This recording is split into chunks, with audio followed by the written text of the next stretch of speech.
Good, happy Tuesday morning, February 1st, 2022. I'm Riley King, and welcome to this Tuesday morning edition of the Riley King Newscast, right here on the Riley King Network.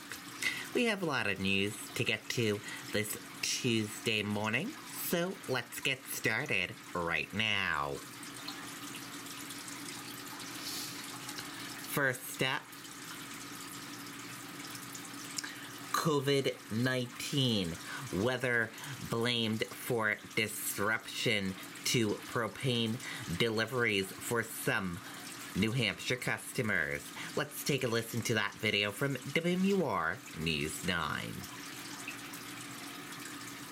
This winter's COVID-19 surge has been impacting the propane industry, specifically deliveries.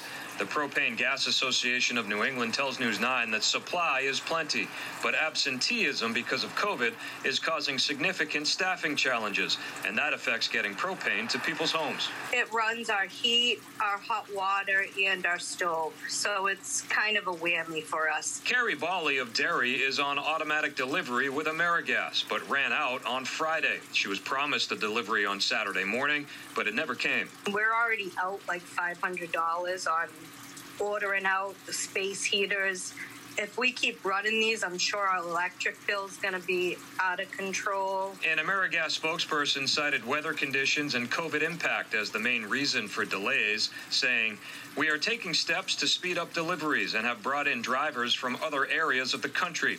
We've also added trucks to our fleet to maximize delivery routes." Safety officials say it can be dangerous to run out of propane because fumes can continue to fill your home. If you run out, you want to shut off all your appliances, and you want to make sure you shut off your utility shut-off as well. By code, when someone experiences an interruption in their service like that, a licensed professional is required to check the system for leaks before it can be turned back on. And officials do urge customers to keep their propane tanks well marked and accessible, especially after snowstorms. And AmeriGas now encouraging customers to reach out when their tank levels reach 35 to 40%. Live in Bedford, Jason King, WMUR News 9. Okay, and there you go on that video and that report.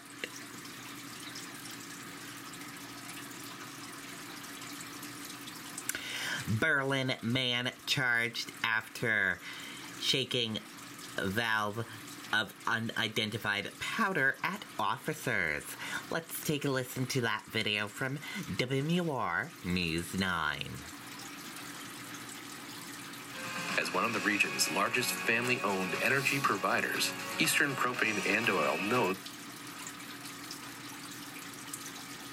57-year-old Bruce Landry of Berlin waived arraignment today on felony charges and is now free on bail following his arrest by Northumberland police on Friday.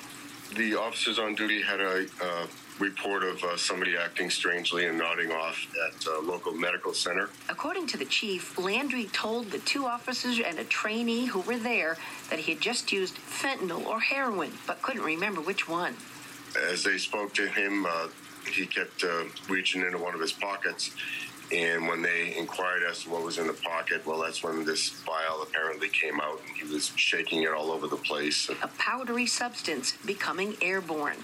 One of the officers told me when he saw it happening, he held his breath, and that's when the three of them tackled the guy and put him into custody. But by then, that stuff was all over everybody.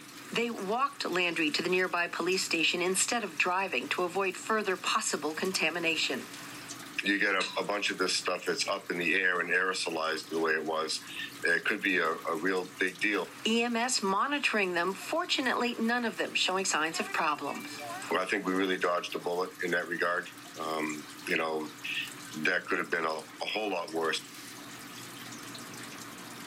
Now, Weeks Medical Center canceled its appointments for the rest of the day on Friday. Meantime, state police took over the calls for the Northumberland police because they needed to get their department professionally decontaminated. We're live in Portsmouth. Jennifer Crompton, WMUR News 9. Okay, and there you go on that video and that report.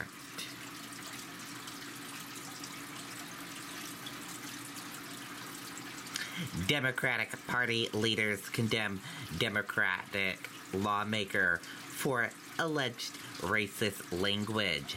Let's take a listen to that video from WMUR News 9. Living in northern New England doesn't mean you have to spend the winter on your roof. Forever Metal roofs are designed to shed snow while the energy... Well, Tom, Speaker of the House Sherman Packard confirms to News 9 tonight that Representative Nicole Klein-Knight has officially been removed from the House Criminal Justice and Safety Committee. The move was made after several Democrats, including Leader Rennie Cushing and Deputy Leader David Cody, condemned Representative Klein-Knight's actions and asked Republican Speaker of the House Sherman Packard to remove her from the committee. We appreciate the steps that New Hampshire House Dems have taken so far in asking for her to be removed from her committee assignments. I think really what I'd like to see done is people that are in community with her be able to talk with her about her behavior and help her realize why what she's doing is wrong. Several Black, Indigenous, and people of color state leaders say Klein-Knight has been cutting ties with them and blocking them on social media, seemingly for no reason. They say her behavior came to a boiling point earlier this month when she used a racial slur while speaking with a Black man who had testified on a bill in the Criminal Justice Committee she sat on. She used the word multiple times in front of him, didn't explicitly call him that, but she was using it to make a point and said it over and over and over again. Representatives on both sides of the aisle publicly condemned her actions Monday. I want to share that this isn't us just trying to cancel someone. We have repeatedly tried to make amends and work through a relationship with her to, address this behavior and keep her in the state house and keep constituents safe in the state house, and that just was not able to happen, and that's why we're going to these lengths. Now, News 9 has reached out to Representative Klein-Knight multiple times for comment. We have not heard back from her. Live in studio, Scott Cook, WMUR News 9. Okay, and there you go on that video and that report.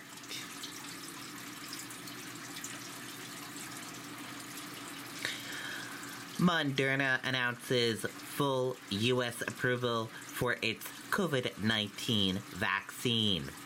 Moderna announced Monday that U.S. health regulators granted full approval to its COVID-19 vaccine, a shot that's been given to tens of millions of Americans since its emergency authorization over a year ago.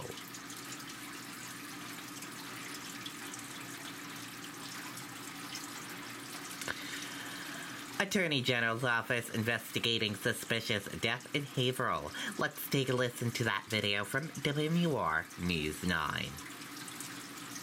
Living in northern New England doesn't mean you have to spend the winter on your roof. Forever Metal roofs are designed to shed snow while... Well, Tom and Monica, the police have just cleared out. The caution tape has been removed. The major crimes unit that was here behind me in front of the building where the body was found is gone. But take a look at this video. This video is from the scene earlier on today. Police say they got here early this morning and got a report of a dead body discovered inside a business. They're not giving away the man's name until loved ones are notified about what happened. Now, how the man died and how he got into the business here are both still under investigation. As for where the case goes from here, police say that's hard to answer, but they hope to get more information from the autopsy scheduled tomorrow. And hopefully after that we can share the deceased man's name with the public as well as autopsy findings to the extent we can do that. Again, more news is not expected to be released until the family is notified. But as we learn more, we'll bring details to you both on air and online. Live in Haverhill, Grace Feinerman, WMUR News 9. Okay, and there you go on that video and that report.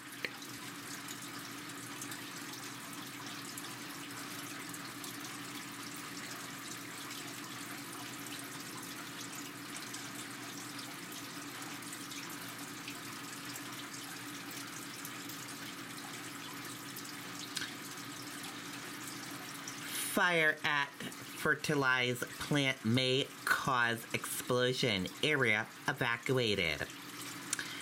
The city of Winston-Salem is asking people within 1 mile of a raging blaze at a fertilizer plant to evacuate due to the possible of a large explosion. WGHP-TV reports that the fire started Monday night at the Weaver fertilizer plant in North Cherry Street. City officials have confirmed small explosions at the plant. Firefighters say there is a potential for a large explosion of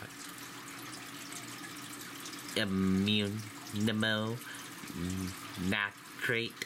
Winston-Salem Fire Chief says the fire crews abandoned the firefighting operations because of the large volume of ammunition nitrate on site.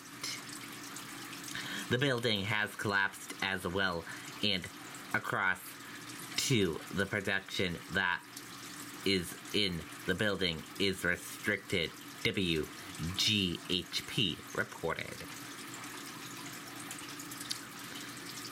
Firefighters could not flow enough volume of water to be responsible, certain that they could keep it cool enough to prevent a detonation. The cause of the fire is unknown. At around 2 a.m., first responders were driving through the area asking residents to evacuate to safety as the threat of an explosion still loomed. According to Winston-Salem Police Department news release, the 400th block of Cherry Street and North Point Boulevard to Indian Avenue was closed while emergency crews responded to the fire around 8:20 p.m. and remains closed. Wake Forest University released a statement asking some students in off-campus housing to voluntarily evacuate. The university also said it is working on long-term plans for those who do not have an alternative place to go. People who have evacuated should plan to stay away from their homes for up to 48 hours. No injuries have been reported. And we will keep you updated on this story. And that is a look at your news for this morning. Now we're going to switch gears and let's go into weather.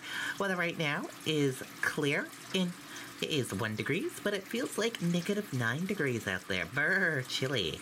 Expect dry conditions for the next 6 hours. With a full weather forecast, let's go to meteorologist Kevin Skrupa. Good morning, Kevin. Does your boiler or furnace vent into your chimney? The majority of chimney flues in New Hampshire are actually used.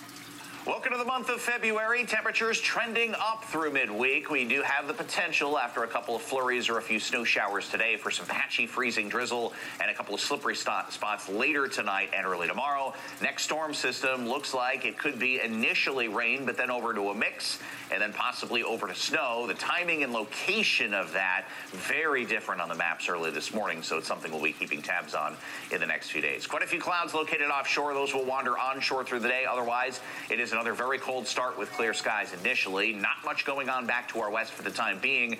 The onshore flow today will create a couple of snow showers along the shoreline. Inland sections will likely be just a gradual increase in clouds with partial sunshine up north, and temperatures today ranging from about 26 to 34. So within a few degrees of the freezing mark after a very cold start yet again today. There is the chance of a couple of snow showers and flurries. Not expecting any travel problems because of that, but you can see the clouds continuing to drift inland on that onshore wind, with the clouds kind of gradually getting thicker farther north later on this afternoon and into this evening. The light snow showers could turn to a little bit of patchy drizzle later tonight, which with temperatures below the freezing mark could make things a bit slippery first thing tomorrow morning. Otherwise, a lot of lingering clouds for your Groundhog Day. Temperatures in the afternoon in the 30s to even up near 40. Some subtle melting going on, or even some compaction of that very fluffy snow we have out there.